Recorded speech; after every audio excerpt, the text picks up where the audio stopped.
knees and grind. I've been tossing and turning all night, waiting for breakfast time. It's the best meal of the day, 'cause you serve it to me in bed. Keep on serving me till my face turns cherry red. Wake up, baby, your mama needs a morning meal. I don't want no instant breakfast. I'm hungry for something I can feel. Hey! Now some girls, they don't mind. Instant breakfast is all they need. But I'm the type of woman takes you 2 hours time to feed. You know what to do to whet my appetite. I'll be your honey to midnight, split open, juicy and right. Wake up, baby, your mama needs a morning meal. Yes, I don't want no instant breakfast. I'm hungry for something I can feel. Hey!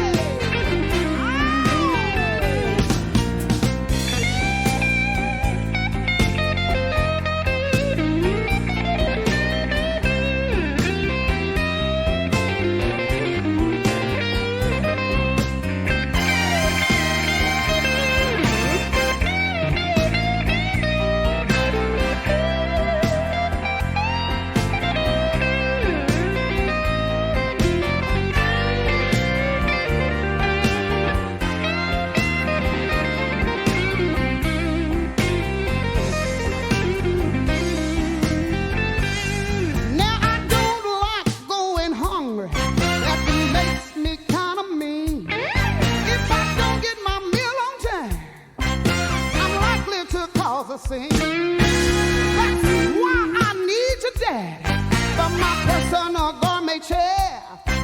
Before I'll have instant breakfast, Lord, I'm ready to start today. Wake up, daddy. Your mama needs her morning meal. Oh, yes, I do. I don't want no instant breakfast. I'm hungry for something I can feel. Oh,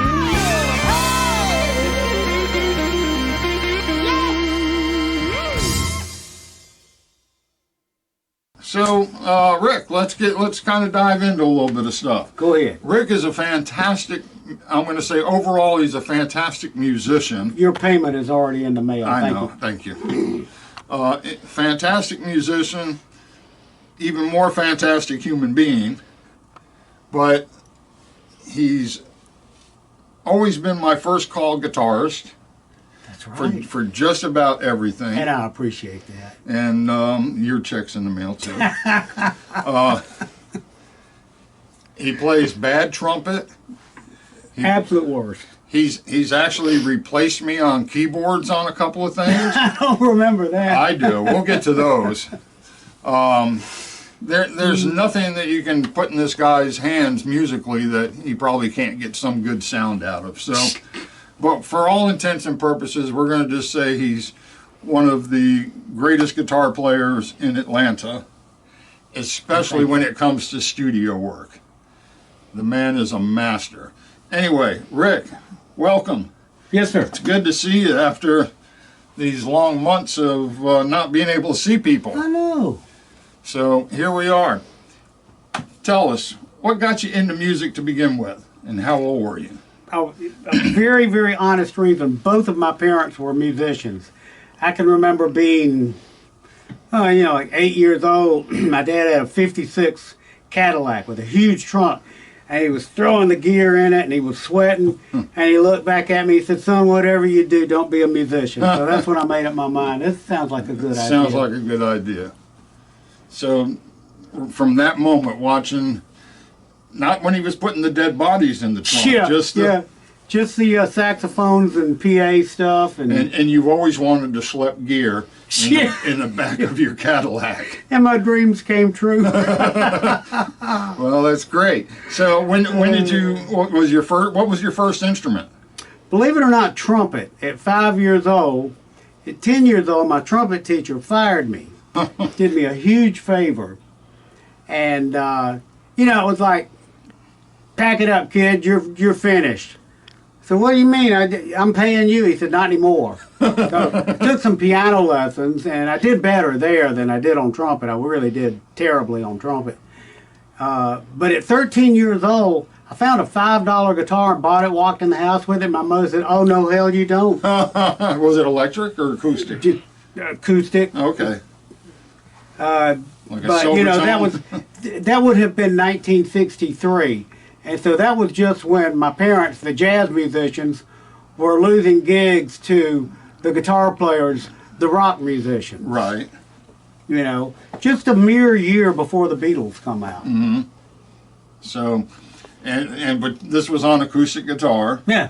And they had objections to you playing that. Well, my mother did when Yeah. she kind of gave in. So, that's 13. Yeah.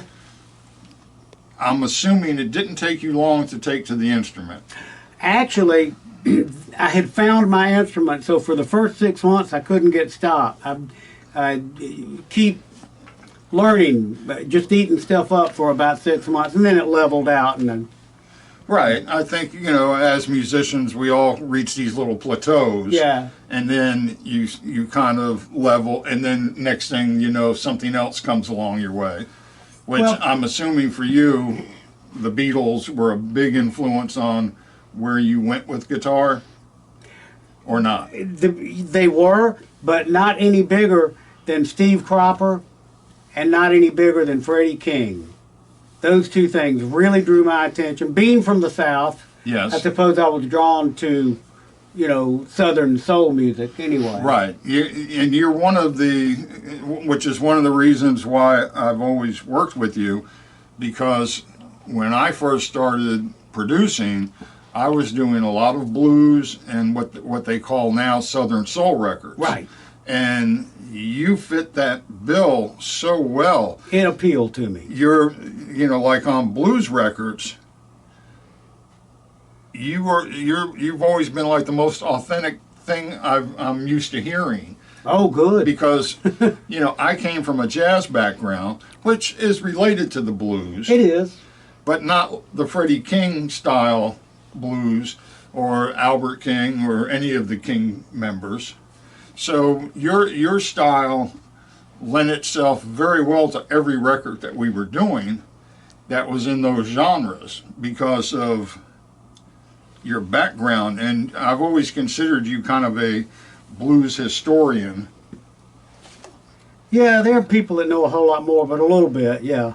Yeah, and of course, Hendrix has always been a big influence on Yes, yes, you. I learned a lot about Hendrix through you. yes. But the thing that really impresses me, I know we were talking earlier, trying to figure out when we actually met. You had done a session at the studio for someone else. Yeah, I'm thinking it's like 80. And 6 or No, because studio we didn't even move in until '89.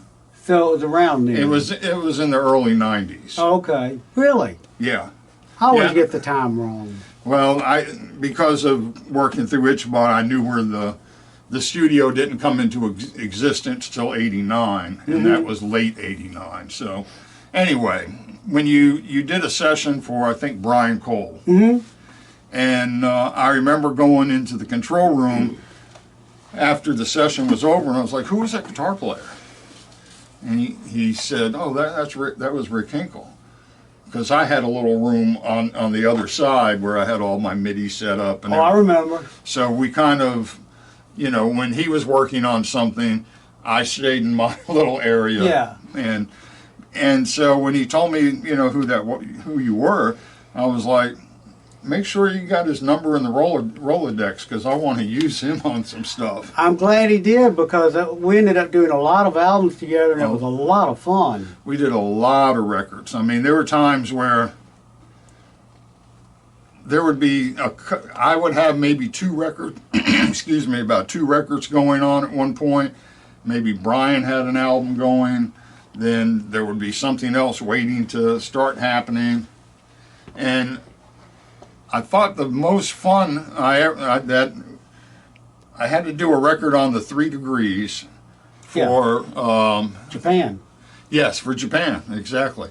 And they wanted all these sound-alikes of their bigger hits.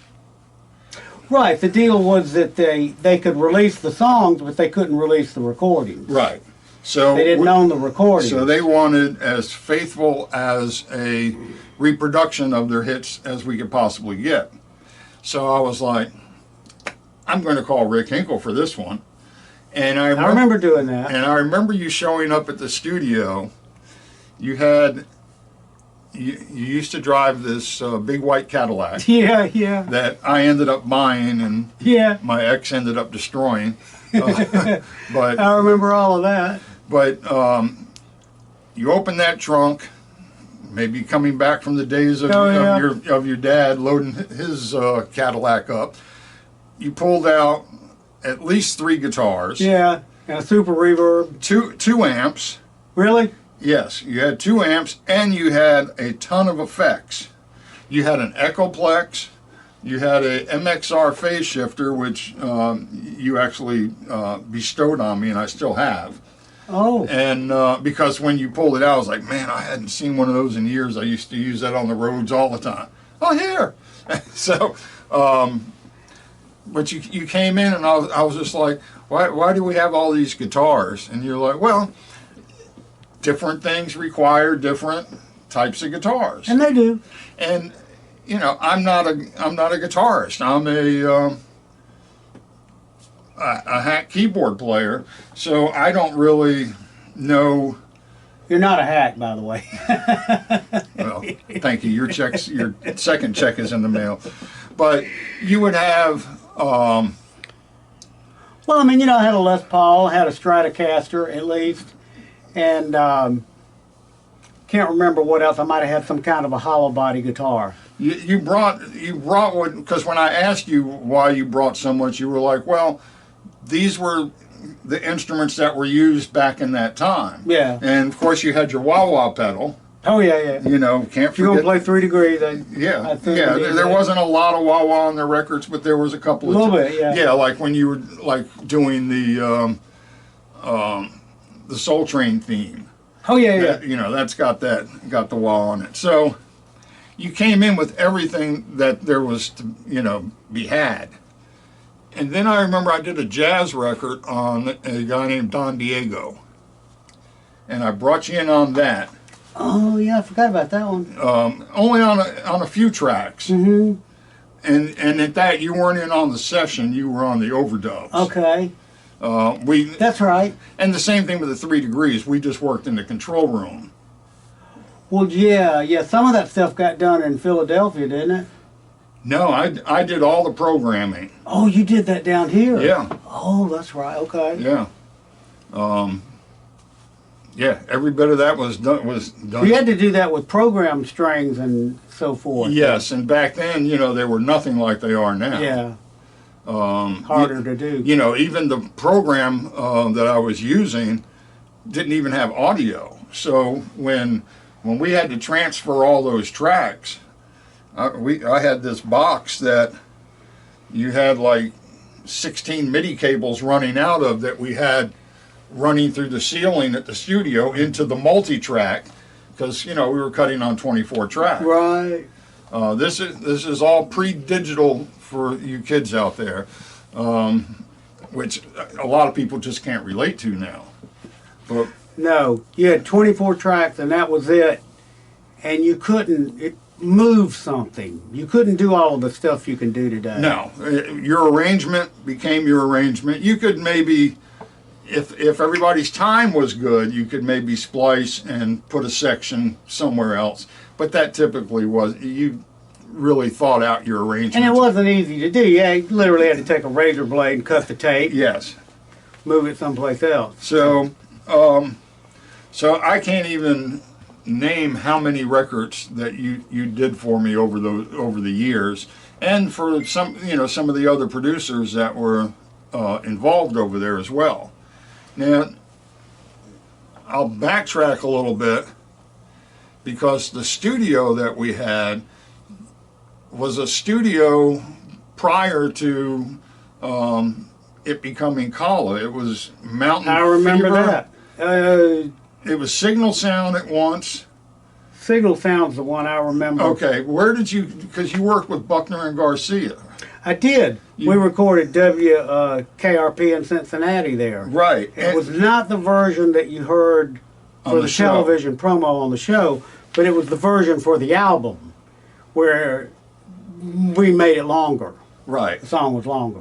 And you, were you not on Pac-Man Fever? Pac-Man Fever, but that wasn't done there. That was done at Studio One in Doraville, where 38 Special, Atlanta Rhythm Section, Okay. Rodney Mills Engineering, Greg Cannell Engineering. Yeah, now you're actually from Atlanta. Yeah. So you remember, I got here in '79. So a lot of what, I got here in 50. well, that's true. I came a few years later, but I know by the time I got here, a lot of that was all starting to change. A lot of the studio scene was changing. So you really got to see a lot of Atlanta's heyday in the, like Isaac Hayes. Where did he work out of Master Sound, was it? Isaac? Oh man, I don't know. I didn't know he did stuff in Atlanta. I wasn't in on that. Oh, okay. Well, So I don't know. all right, we'll edit that part out, because you're in on everything. I thought his thing came in Memphis. I don't know. But Master Sound, I did work at Master Sound, and it was on West Peachtree. It was across the street from KTEL Studios, which was another place. Huh. And is that where you did some sound-alike stuff there, or? That was Melody Studios over off of Cheshire Bridge. See, you've been more of a studio musician. I know you still play live, and I was lucky. I got a gig at Melody, and oh man, I get these years wrong. I'm thinking it was '71, and became part of the house band there. The only downside was that we didn't get paid. He wanted us to come in every day at 10 o'clock. Yeah, I saw him around 1 or 2. I mean, yeah. But Especially if you're not getting paid. so if a session came in, we got to play the session and got paid. Okay. It was later. Actually, the Sound-alike business got started by Mike Thievis, better known as the murderer. Yeah. That ended up going to jail I for remember. allegedly shooting someone, Yes. and he was also the porn king. Yes, that's the part I remember. When I first moved here, he was always in the news. Well, he had the brilliant idea to record songs that were hits that had just come out, make them sound as close to the original as you could, put them on a record, and sell them to these unsuspecting truck drivers at truck stops. Okay. Only for them to get in the car and go, "This ain't the real shit." I think a lot of that still goes on. Maybe. Maybe. And he named the band the original artist. No. Well, so he could never lie. This, yeah. No, this is by the original artist. Yeah, that's what we call them. Well, all that being said, you have certainly not been a stranger to studio work in Atlanta prior to me meeting you and since. Now you have your own studio and you do your own work in here. And I think some people have heard me talk when I've talked with some other people on the show. Rick is also my partner when we score movies. We've done that. We have done movies. It wasn't Driving Miss Daisy. We didn't do that one, right? I don't think we did No, that no, one. we didn't. It was fried rotten tomatoes. Or We something. did some horror movies, slasher film. We did. Yeah, I talk about Babysitter Massacre because Yeah. I did most of that. Most of the score was very electronic and kind of hybrid. Yeah. But there was always the gratuitous nude scenes. Yeah. And the first one in the film, where she's in the tub, I did, and it sounds like it belonged in a Russ Myers porn film. And so I was like, Rick, I need some help with this. Oh, that's funny. And so Rick just pulls out a classical guitar and played some just very simple stuff while they took their clothes off. And it worked perfectly.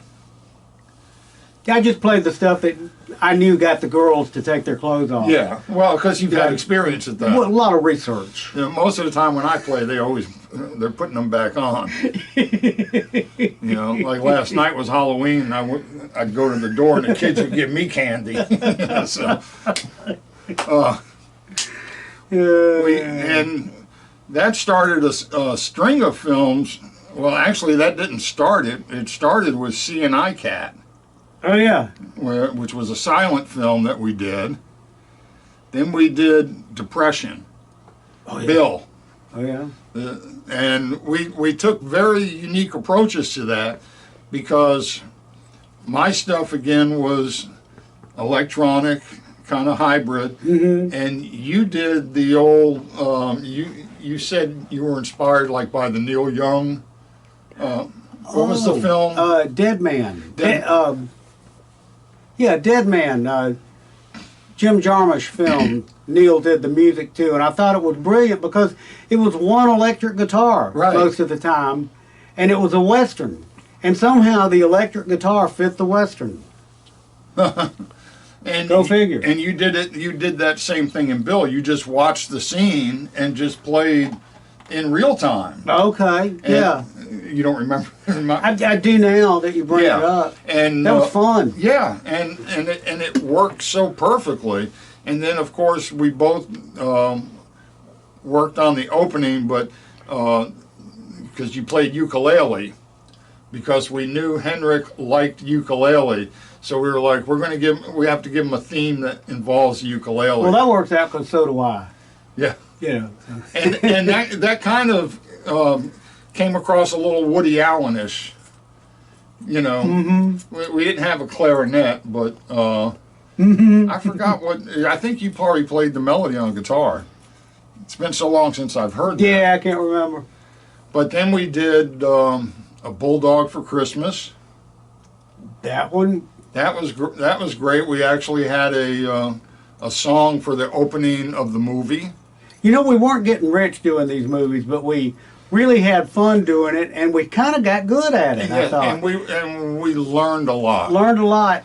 And however, once they took the score and put it to the movie, we didn't quite get enough volume out of our score for it to be as effective as it could have been. There were times So where I won't be passing out copies of the movie. there were times where I wish the volume had come up, especially when there's no talking that's going on. Yeah. You, Not only is there no talking, there's no dialogue. You might as well have music.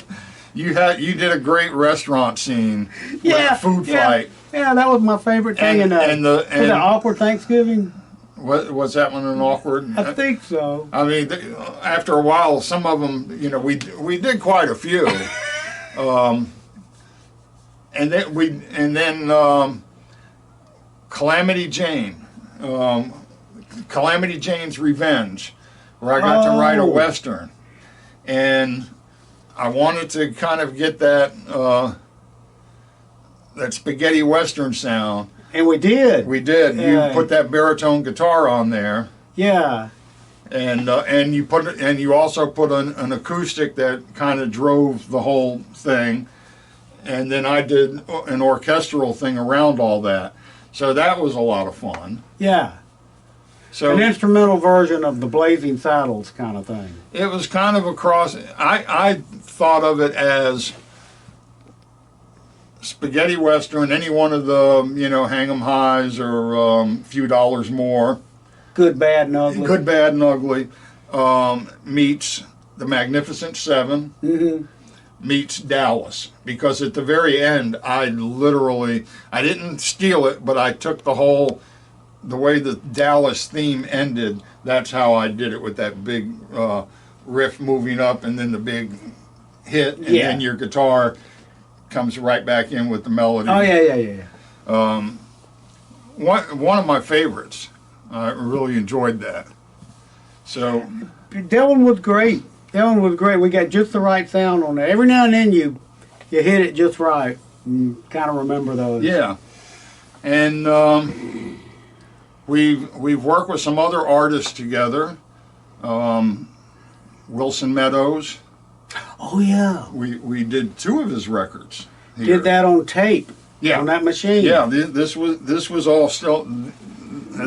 Well, what we've talked about. Talk about mixing digital and analog. We were using like fake drones parts, but we'd put it to tape, and it would sound better just because you put it to tape. Yes, you get that little natural compression going, Yeah.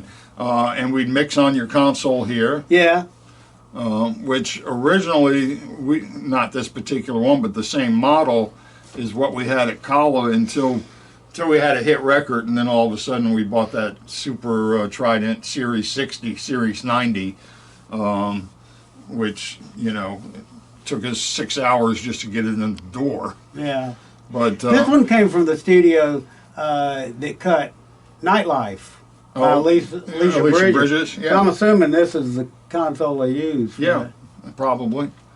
So, you know, when we did both of Wilson Meadows' records, we mixed it on this. Yeah. And of course, you know, Rick has got a wide variety of outboard gear over here as well, which that's one thing I like about coming over here is because, you know, you've got the Pro Tools and all that kind of stuff, but it doesn't, you know, we can go to a Lexicon and the de-esser, you know, if you need a Hammond organ, you got one out there. You've got a Rhodes here. You got a Farfisa. You got the Wurlitzer, plus a couple of different synths. So almost anything that you'd want to do. One thing I remember is remarking to you on an R&B record we were doing by this guy Jesse Graham, and you had done most of the guitar, all the guitar on that record. And we got done with the session that night, and I was like, man, there's one song I really wish we had a sitar for.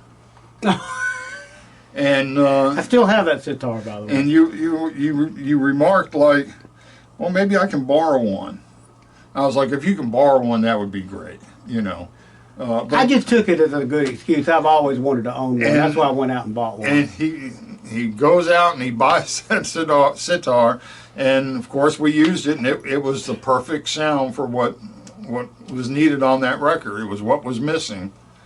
And I'm so glad I have it. I still have it, of course. Yeah, we just used it on the Steve Merle project. Yeah. Yeah, I think we used almost all your guitars on that record. Yeah.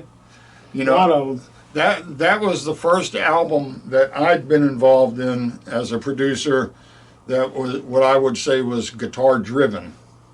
Oh, yeah. It was. And I had just read an interview or something with Keith Richards talking about if he was to go out on tour with the Stones again, they would want to get at least 1 or 2 more guitarists. He said, because for me and Ronnie to cover the 9 different guitars I put on each record, and I was like, 9 guitars? Let's start stacking them up. So we did, because you would be able to say, well, let's use the Rickenbacker here because this is going to give you this kind of sound. So I learned a lot about what each guitar sounds like. Yeah. Which was pretty cool. And, you know, so I think you can see like about 8 or 9 guitars in here, and you've got a room filled. Well, you can. They can't. Yeah, they can. They can? Oh yeah, he's already done a panoramic. Kid, who's been on the show. We can talk a little bit about this. If you want to, can you come to the front here a little bit, Kid? I mean, I don't have my makeup and hair on, but Yeah, that's all right. we'll see if it. Because And there he is. there he is. Kid. Hey! The three of us have You formed. got a bright light on your face there, kid. I know. It's this thing coming. Well, They shine on the star of the group. Turn that one on. Okay. all right, this can take us into a little bit of part 2 on the interview. Because Kid, Rick, and myself, I don't know, it's been about 5 years now, we formed a little remix kind of thing called Rat Bastards. I'll have to ask the Rat Bastard fan club because I don't remember exactly when we started. I don't doing either. I It was just 2011 it. The girls will know. or 12. was it that long ago? Yeah, That it would was be 11 10 or years. 12. The Rat Bastards have some hit records. For some reason, the public is just reacting slowly, Yes. and we wish you would stop that. We need Lonely Yep. to be at the top of the chart. Thank you. Top Rocket Definitely. needs to go on up there. Yeah. And you know, and we started out by just doing remixes. Yeah, one of the first ones we did was the Adele The one. Adele, remember? Rolling in the Deep. We did that, but before we did that, we did We Like It When You Come Around. Oh, yeah, You Big Old trick. You big old trick. Now that one, you know, that I don't even know. That one could be a hit today. There was a lot of stuff on that record that you know, the song we did with Theotis on there was very cool. You know, Lil Nas gets all the credit for this, but we built the whole track around Slipp. We call Rick Slipp, by the way. Yeah. Tell him how he got that name, and then I'll get back to the Lil Nas thing. Well, the short or the long version. Just We'll give him the quick version. We'll get 'em. So all the time when we used to come here and give files to Rick to put into Pro Tools and we did edits and stuff, I always did, or I watched him do the edits, and there's a couple modes in Pro Tools that you can use, and there's one called Grid that aligns it to the grids in the Which the- is in what the we DAW, usually work with. which is what most people kind of use with, but live players use the Slipp mode. And so I never saw that. That was my first time seeing someone play in the Slipp I'm mode. stubborn. And I was like, you're always in Slipp mode, Rick. And so that's how it just stuck. He to just him. started calling him Slipp, and you've accepted that as your, Yeah. part of your handle now. You are on Facebook. You are Rick Slipp Hinkle. Yep. So Slipp, Kid comes in with this beat, and we put banjo on it, and what else did we have on there? I mean, the whole track was driven by the banjo to begin with. And we had banjo and acoustic guitar, electric guitar. I think we had a might have had a little bit of sample. mandolin, Yeah, and but it was definitely country sounding. And then we brought Theotis in, who did the hook, and you know, and he's been on the show. He's if you haven't seen the Theotis interview, you know, go back and check it out. But he brought the old timey blues aspect to it. Mm-hmm. So we had a cross between that country and blues going, well before Lil Nas X, you know, hit the scene with it. Yeah, for sure. And we also did more of the live instruments into electronic dance music, which was dance music when I grew up. Yes, we do he Before does a Avicii lot. and all those guys. Yes, a lot of guitar. You've done a lot of guitar work. He somehow twists my arm into playing a solo here and there, but even though it's electronic, I'm playing live as well. So we have a lot of live elements that the Rat Bastards use. how can they hear Ra? We'll Tell play them it. how to hear Ra. We're going to play it right now on the video. Okay. I'll edit that.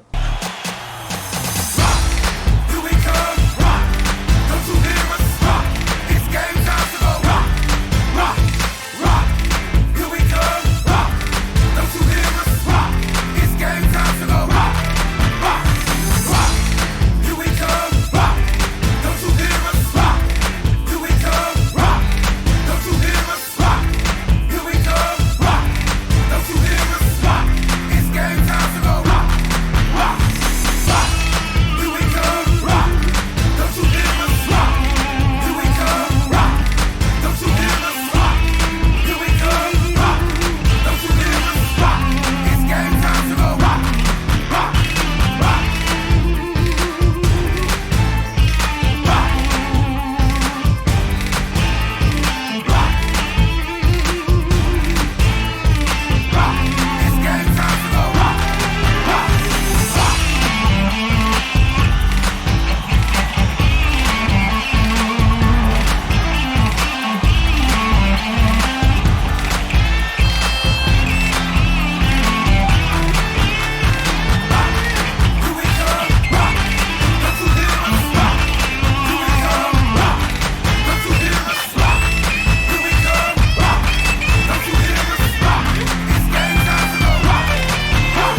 That's one of my favorites that we did. Yeah, that was an awesome solo you had. Yeah, That Raw was for was sure. good. There was, I mean, on the last couple of albums that Kid has done, even though he doesn't really give us credit, but you know, It's all right. it's all right. You know, That's how the band Rat Bastards slowly broke. I'd like to do a mention to the old guys that helped me with this. Thank you, Sunder. Yeah. But yeah, so we kind of became the Rat Bastards. Rick thought of the name. Did you? No, I did, didn't I? Did you take that from what's his face from Larry Sanders? Yeah. Yeah. Rip Torn. Rip Torn, because he was like, oh, he's calling her, oh, that rat bastard. So that was kind of cool that you know, Rick threw it out there. I think he tried to use it on somebody else, and they wouldn't. Yeah, I tried to get my blues band to take it, and they said, no way. Yeah, denied. Yeah. He told us, we were like, where do we sign? I ended up naming that blues band, though. You know what I call us? Yeah. Go ahead. Honey Badgers. Honey Badgers. Yeah. Bring your honey here, we'll badger it. Well, I was in the Honey Canyon Yodelers there for a while. Oh, yeah, I remember that band. Oh, yeah. And you know where they got their name. Rick. No, but you know where the term Honey Canyon Yodeler came from. No. Oh, I guess I can tell this to the viewing audience. It was John Lennon's, his euphemism, if you will, of when they were in Hamburg and they learned how to have oral sex. He would say, I'm going to yodel up the canyon. Yodel up the Honey Canyon. Mm-hmm. So that's where Rick took it from, the Honey Canyon Yodelers. Ah. Yeah. He stole it. He stole it. From a Beatle, no less. No less. John never said anything, though. Well, yeah. So what are you going to do? How many CDs do you have personally? You mean like my collection or? No, as an artist. Oh. Because all three of us.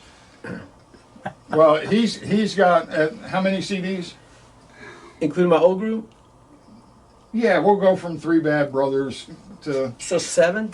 So you got 7 CDs. You're working on a CD. Yeah. You're almost done, right? Just about. I'm working on one. I've got one out that came out 15 years ago. So I like to build the tension up for the second one, build the anticipation. You want to know what the name of mine is? Name of my CD? Hit it. Rick Hinkle, Song and Dance Man.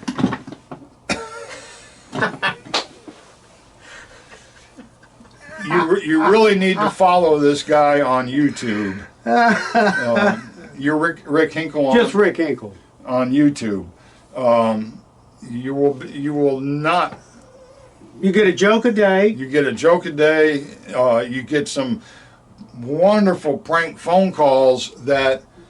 This is another reason I love this man. When the first time I came over here, you were editing some phone calls that you did. And what happens though is the people would call you and it would be a wrong number, but Or it'd be a sales call. yes, and because at that time caller ID was just coming in. Or something, maybe not, I don't know. This was the late 90s. They would ask for Paul. Yeah. And because he's Richard Paul Hinkle. Paul Richard. Paul Richard Hinkle. All right. So if they asked for Paul, I knew they didn't know me. Right. So this man's brain would just switch on, and you would go through. I became Paul the chicken man. Paul's back in the chicken house. I'll take you back there. I'll take the phone back there to him. Hey, Paul, you got a phone call? You were a chicken cultivator, were you not? Well, yeah, that was back when I was a cock teaser for Rooster-Rama. Sorry, I stole that from Firesign Theater. Well, one of my favorites was you had hours of stuff with this heart-to-heart dating service. Oh, yeah. Yeah, the worse I made Paul sound, the more they wanted me to come in. Yeah, it was brilliant. So that's probably how you got involved in starting to record. You know, you went from guitar to prank phone call recording to.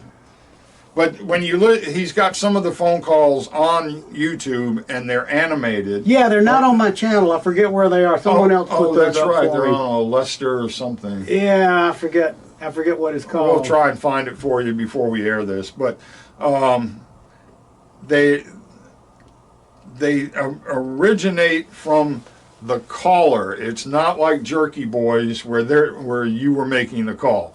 It's and so you develop characters after a while, but at first you were just snapping them off. And I was over here once when someone called you from the Georgia Military Academy. Oh, that's right. And I became Private Parts. You were Private Parts. You put them in touch with Captain Crunch. You sent them. You even had them call back and ask for General Motors. And they did. They did it. So it's not just music around here, folks.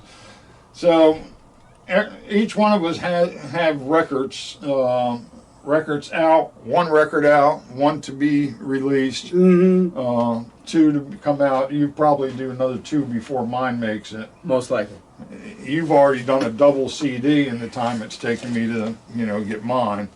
So, I worked on it every night. I had nothing else to do for a while. well, Because of the pandemic, it's like you're not going out and playing. So every night I come down to the Right. studio and work on this stuff. now are you starting to do gigs now?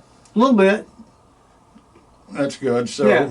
it hasn't returned full steam ahead. No. But that's okay. It's returning slowly.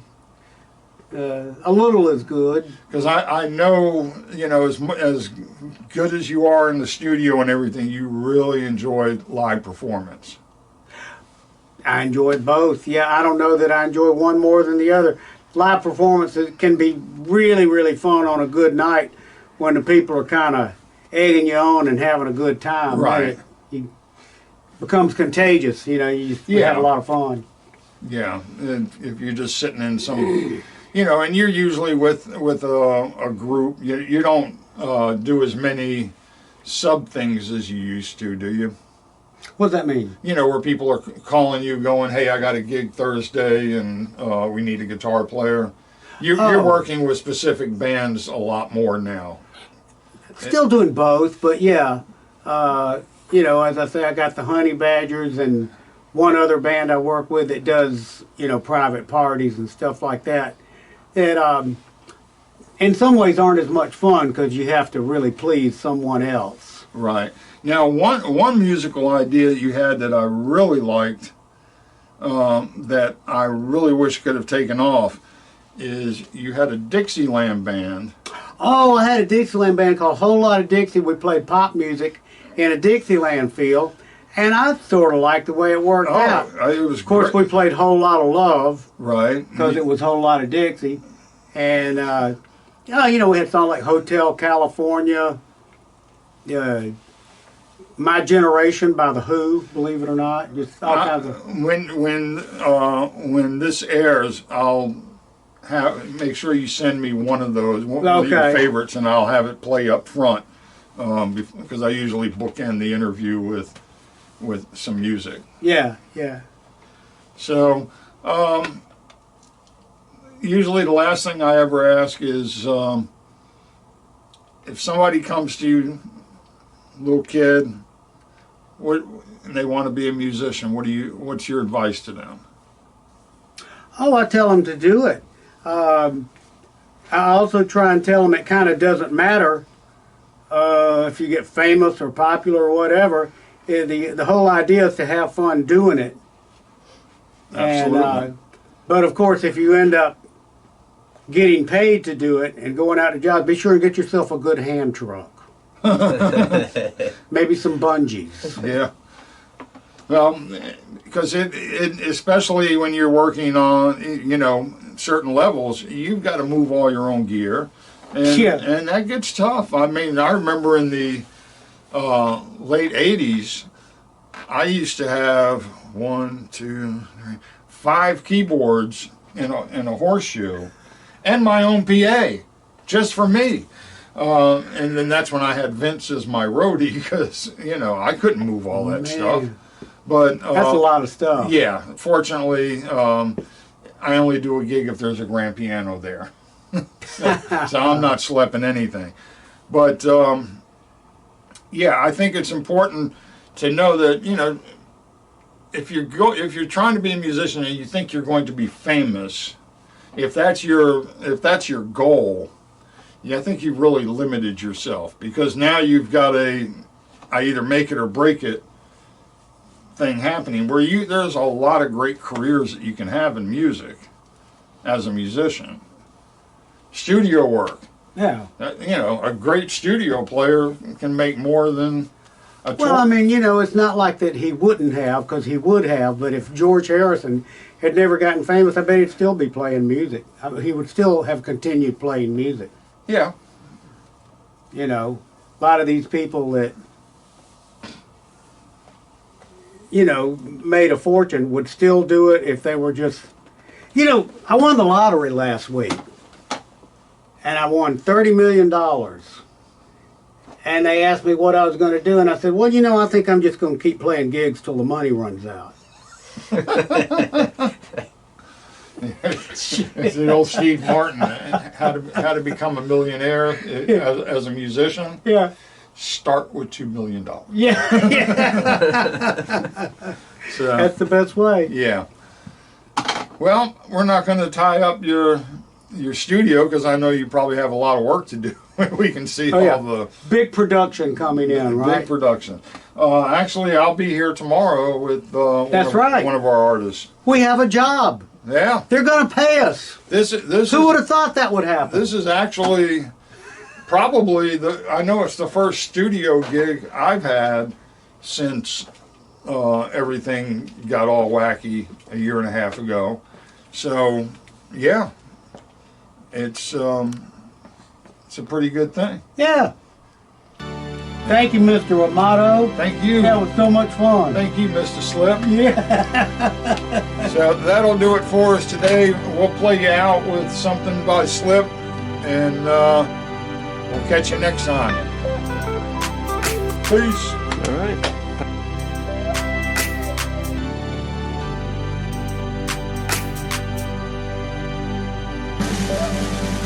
Wake up in the AM, all I do is swipe right, cause no one swipes me, cause my pics really ain't so tight. Jumped on Twitter, and it's all the same. I just really don't get that hashtag game. And Instagram, man, forget about it.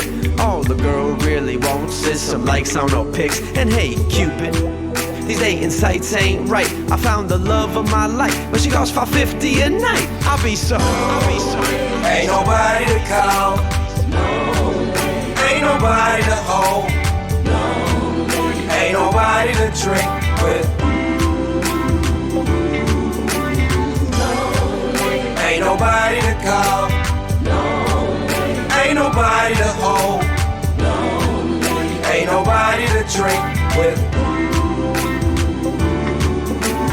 Just the other day I said hi to this girl. She kept on walking, not even a word. Then I watched a YouTube video on how to pick up chicks. It said I needed hella cash, fly clothes, and a whip. But then I remembered all my past relationships, all the drama, all the fights, and all the bullshit. So to all the lonely people sitting at the bar, don't worry at all, here's to us, cause we so. Ain't nobody to call. Ain't nobody to hold. Ain't nobody to drink with. Ain't nobody to call. Ain't nobody to hold. Ain't nobody to drink with. Yeah, this song right here is dedicated to everybody who thinks they're out there all by themselves. You know what I'm saying? All lonely and all that. I'm here to tell you, you ain't lonely. The kid's with you, you know? Come on. Ain't nobody to call. Ain't nobody to hold. Ain't nobody to drink with. Ain't nobody to call. nobody to hold, ain't nobody to drink with.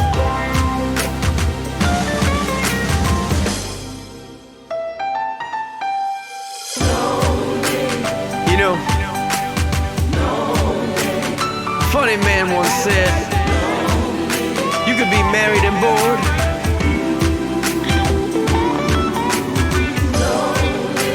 or single and lonely. So, what's he gonna be?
Shoes untied.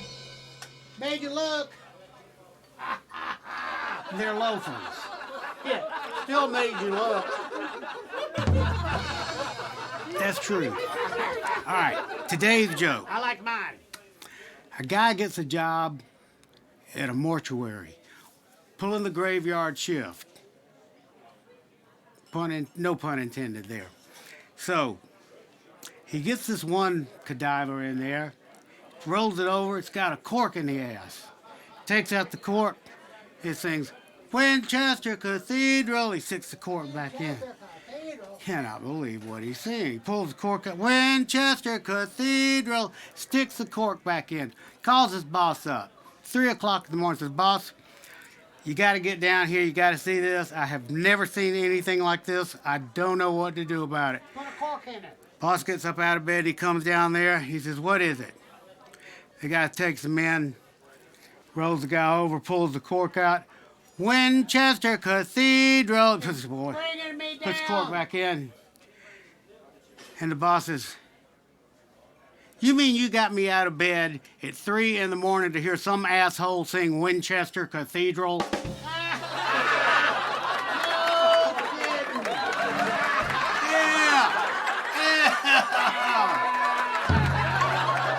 Yeah, wait for a better reason, right? All right, all week. Thanks so much.